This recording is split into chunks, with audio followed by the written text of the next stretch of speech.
Welcome back, everybody. Now, EFF leader Julius Malema has emphasized the democratic processes that must underpin decisions about how the EFF is organized. Malema was outlining the internal and the external challenges facing the country's fourth largest political party at its elective conference at Nasrec in Johannesburg. He says that contrary to some public reports, the EFF is not authoritarian in nature, with all aspects of the party up for discussion and no individual having a monopoly of wisdom. To unpack EFF leader Julius Malema's political report, we're now joined virtually by a political writer, analyst and author, Dr. Ebrahim Harvey. Dr. Harvey, a very good morning to you. Thanks for joining us. Welcome. Good morning. Good morning to you and good to be with you.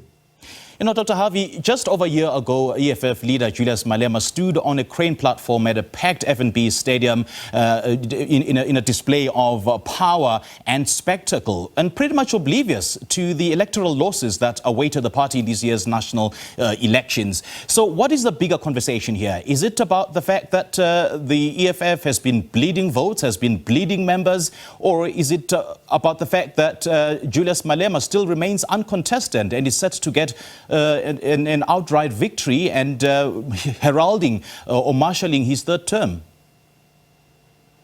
Hi, thanks. No, you know, it's a much more complicated picture than you're suggesting. You know, there are a combination of factors at play here. Firstly, you have to take into account, very importantly, and any analyst that doesn't focus on that is making a serious mistake analytically. The EFF and Malema himself, you must look at his body language, and you can even see radio suggested a lot of the delegates were mulling around and they were told that, you know, you need to be in the conference. It's not the same. It's a far cry from the FNB, very dramatic 10th year celebrations last year, you know. And in fact, up until the 29th of May election results, when the EFF dropped over 1%, which is huge, you know, in electoral terms. Yeah. That followed very soon thereafter by the resignation and the moving over of Deputy President Floyd Chavambu and then later Dali Mpofu, has had a massively negative impact on the EFF. There's no doubt about it, and I believe you can see the atmosphere if you look very closely at this conference. And in fact, compare Malema's speech at that FNB stadium with these downbeat, downcast, as much as he's trying to camouflage it. You can see it. You can see it. So, but there are huge issues. Let me tell you, the EFF is going to attempt to make a revival at the most crisis-ridden moment in post-apartheid South Africa. I'm sitting in Johannesburg, no water today, water, sanitation, sewage, every conceivable infrastructural crisis has gripped the city and this country, except to some extent Cape Town. That is, it's going to make the attempt to resuscitate and revive the EFF much, much more difficult. And they have very weighty issues to deal with and decide on: the immigration issue, the unemployment bloodbath crisis that we're sitting with. I mean, the worst socio-economic crisis in post-apartheid South Africa we're having right now.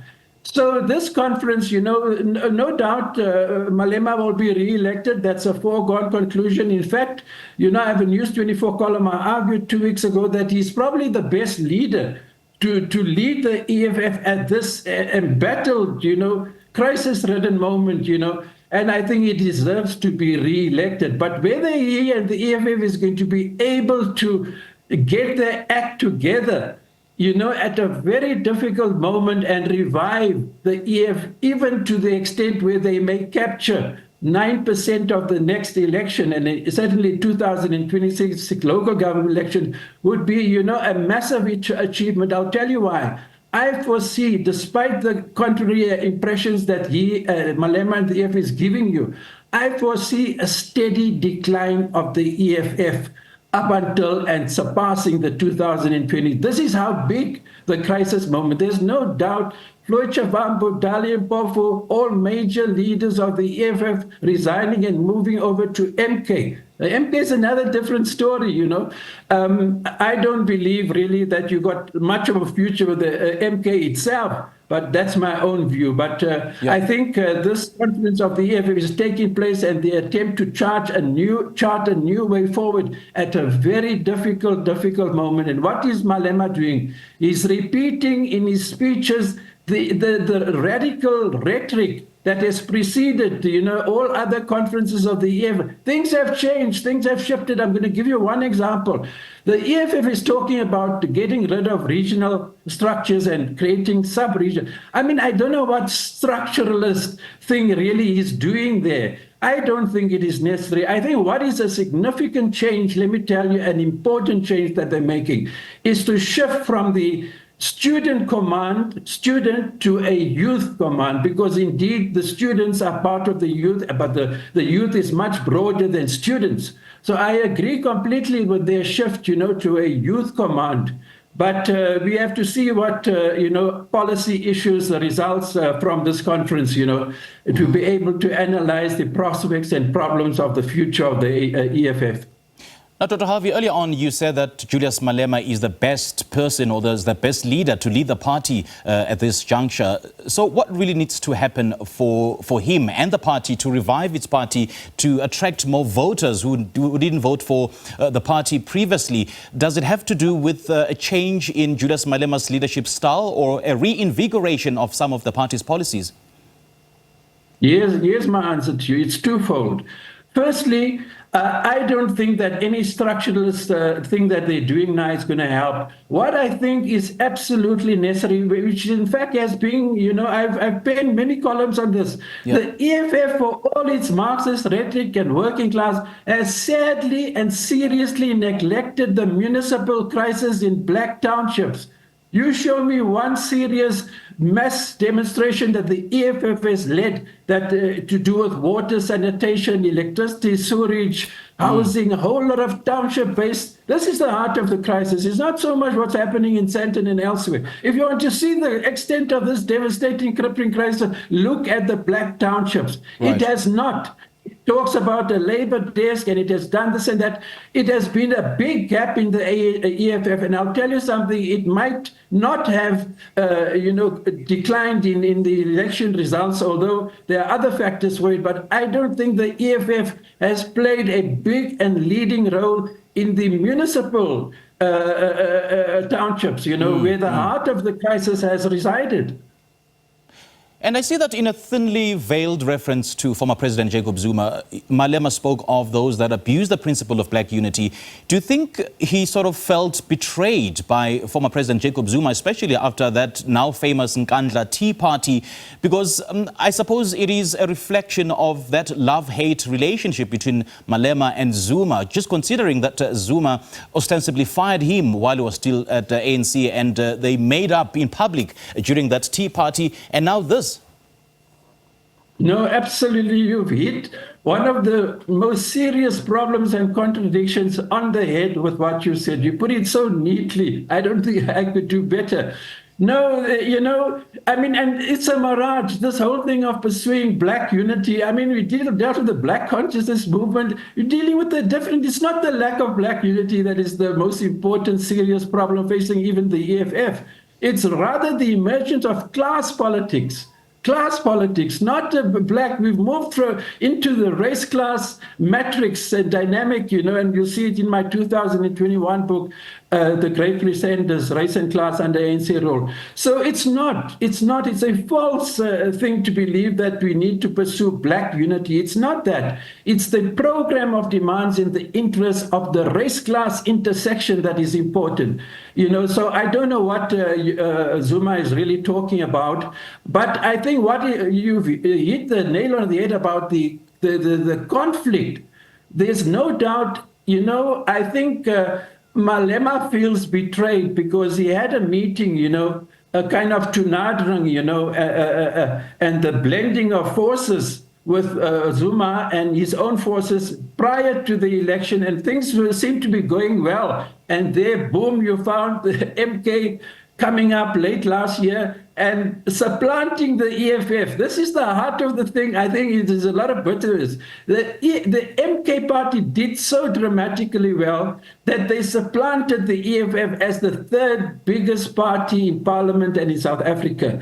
I think it leaves a bitter taste in Malema's mouth, and that's why he takes a lot of swipes at at Zuma, and besides his bitterness also about Floyd Shavambu and Dali Mpofu, who moved over. I mean, the way I see him, and if you listen to his speeches very carefully, he sees it as an act of betrayal, that they have betrayed the EFF by resigning and joining forces with now they're critiquing this elusive, pursuit of black unity.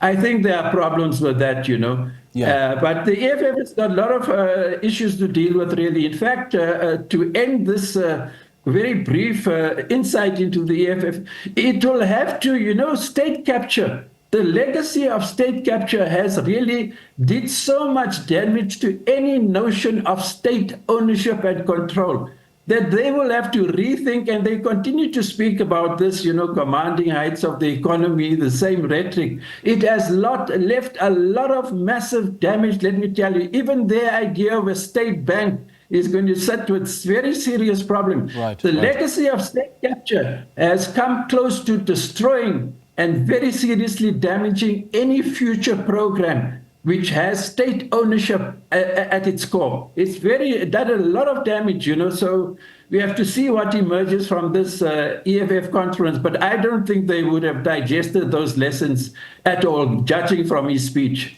And there's so many different facets to this national conference of the EFF. And I suppose the biggest talking point was the exclusion of Dr. Mbuyiseni Ndlozi, and to a point that he made it to the top trends on social media yesterday, underscoring his influence in the party, even though the party, well, especially the Secretary General, Marshal Dlamini, saying that, no one is bigger than the party. And this conference is not centered around one individual. And the nomination for positions, of course, including the one of Deputy President after Floyd Shivambu's exit to the MK party, will be determined at the conferences.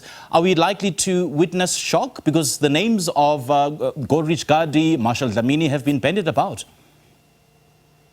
Yeah, no, I'll tell you, for me, Ndlozi's absence, there's something stirring there. I can tell you, I've looked at this for quite a long time, since Floyd Shavambu. And you must remember, Ndlozi and Shavambu had a close, strong relationship. I think something is going on. I can tell you subterraneanly that you can't see.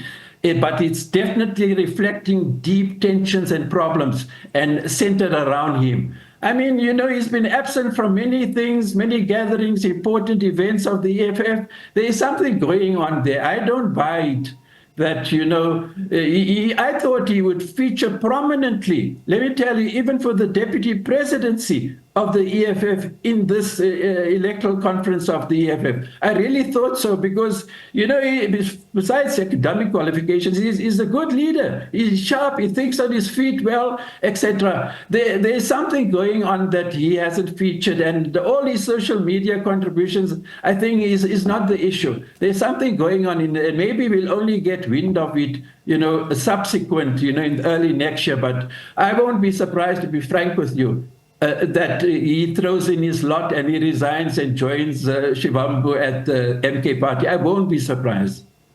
And how would you describe the EFF's prospects after the party's elective conference? Does the party have to, see a shift in its strategy? No, I in a way answered that same question earlier. I said, to me, one thing is going to be very difficult to reverse, really. There's a downward trend, in the EFF. There's no doubt about it. The loss of over 1% support in the elections of 2019 tells you what's going on. And then subsequent to that, just bear in mind, after they lost over 1%, they lost Floyd Shavambu, Dali Mpofu. So it's massive blows to the EFF attempt to recover. But here is it. The heart of the attempt to recover, I believe that the EFF paid much more serious attention to the municipal crisis in black townships. I think really the prospects of it making a significant revival and in doing well, especially in the 2026 local government elections, I think it would be a very positive development, and it could very well turn the tide for the EFF. It's a neglected, even the ANC, all the parties have neglected the municipal crisis in townships. A serious problem. All right, Dr. Harvey, great chatting to you. Thank you so much for sharing your valuable insights with us. We do appreciate your time. Thank you. Well, Thanks. that was Dr. Ebrahim Harvey, a political writer, analyst and author, unpacking EFF leader Julius Malema's political report.